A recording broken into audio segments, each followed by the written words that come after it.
Hello दोस्तों, कैसे आप सभी लोग। स्वागत है आपका आपके मेधावी यूट्यूब चैनल पर। हमारा जिलेवार सीरीज़ चल रहा है। हमने भोपाल और इंदौर दोनों संभाग कंप्लीट कर लिए हैं, उनके सभी ज़िले कंप्लीट कर लिए हैं। अभी जो हमारा करंटली ज़िला चल रहा है या जो संभाग चल रहा है वो है हमारा ग्वालियर। ग्वालियर संभाग में जो आज हम ज़िला देखने वाले हैं वो आपका दतिया। ठीक है, देखिए दतिया जो है, दतिया बहुत प्राचीन स्थल रहा है। यहाँ पर जो चेदी के अंतर्गत, चेदी रियासत के अंतर्गत ये आता था।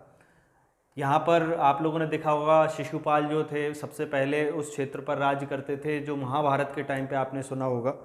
ठीक है, तो एक तो ये, दूसरा हमारा जो दतिया है इसका इतिहास हमारे गुप्त मौर्यों के समय पर भी यहाँ पर राज हुआ है, गुप्तों के समय पर भी यहाँ पर राज हुआ है।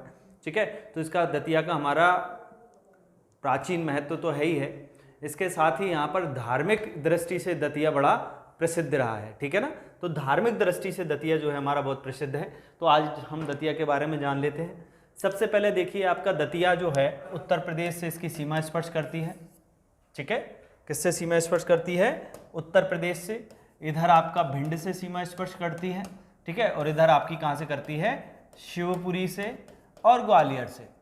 ठीक है, मतलब मध्य प्रदेश के 3 ऐसे डिस्ट्रिक्ट हैं जिनसे दतिया की सीमा स्पर्श होती है। कौन कौन से 3 डिस्ट्रिक्ट हैं?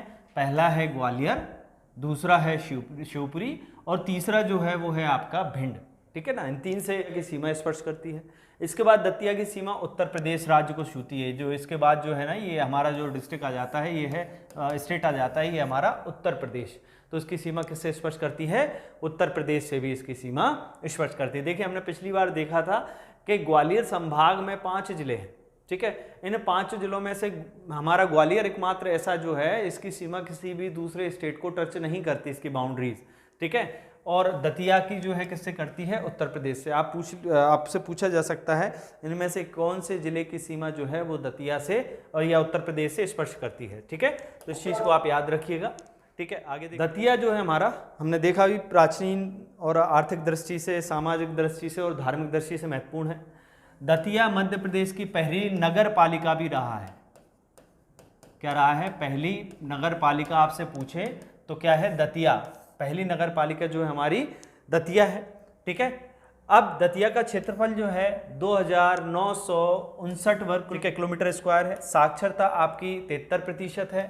ठीक है, जो लिंगानुपात है 873 है और यहाँ पर तहसीलें हैं, कितनी हैं? 5 तहसील हैं। ठीक है, ये जस्ट इन्फॉर्मेशन है, पेपर में इस टाइप के क्वेश्चन नहीं पूछे जाते हैं, फिर भी हमें इन्फॉर्मेशन के लिए हम इस चीज़ को देख रहे हैं। बट ये आपका प्रश्न जो है पूछा जाएगा कि मध्य प्रदेश की पहली नगर पालिका। देखिए, भारत की पहली नगर निगम जो था वो हमारा था मद्रास चेन्नई, जिसको वर्तमान में आप जानते हो। और पहली नगर पालिका जो थी वो कौन सी थी? आपकी दतिया। तो आप याद रखिएगा, बहुत महत्वपूर्ण क्वेश्चन है। ठीक है, दतिया की सबसे महत्वपूर्ण चीज है दतिया महल। दतिया महल जो है बुंदेला राजाओं का राज रहा है। बुंदेलखंड की एक महत्वपूर्ण, बाद में दतिया को भी राजधानी बनाया गया। ठीक है, तो बुंदेला राजाओं का राज रहा था। तो बुंदेला राजा एक थे वीर सिंह देव बुंदेला। वीर सिंह देव बुंदेला। ठीक है ना, ये इन्होंने जो है जो दतिया महल है इसका निर्माण करवाया। यह एक 7 मंजिल महल है और इसमें लगभग 440 कमरे हैं। बहुत बड़ा महल है ये, और 7 मंजिल होने के कारण इसको सतखंडा महल भी बोला जाता है। इसको क्या बोला जाता है? सतखंडा महल। आपसे क्वेश्चन पूछा जाता है कि सतखंडा महल कहाँ है, तो आप याद रखिएगा दतिया में। या दतिया का महल कहाँ है, तो वो भी आपका दतिया में। या गोविंद महल कहाँ है? ठीक है ना, गोविंद महल। ठीक है, गोविंद महल भी इसी का नाम है। गोविंद महल किसको बोलते हैं? इसी को बोलते हैं। तो ये नाम आप याद रखिएगा। सतखंडा महल दतिया में है क्योंकि ये 7 मंजिला है और ये ऐसा महल है जिसमें ना तो लोहे का और ना ही लकड़ी का उपयोग किया गया है। पूरे 7 मंजिल जो है वो पत्थरों से बनाए गए हैं। ठीक है, इसलिए हम इसको क्या बोलते हैं? सतखंडा महल बोलते हैं। ऊंची पहाड़ी पर बसा हुआ ये किला है। तो याद रखिएगा, वीर सिंह देव बुंदेला के बारे में भी आप लोग जानते हो। ये एक्चुअल में बनाया इसलिए गया था ये महल क्योंकि यहाँ पर कौन आने वाले थे? जहांगीर आने वाले थे। कौन आने वाले थे? जहांगीर। जहांगीर किसके जो थे? बेटे थे, अकबर के थे, और वो आने वाले थे। और ये किसके मित्र थे? हमारे वीर सिंह देव बुंदेला के मित्र थे। उन्होंने हमारे जहांगीर के कहने पर किसकी हत्या कर दी थी?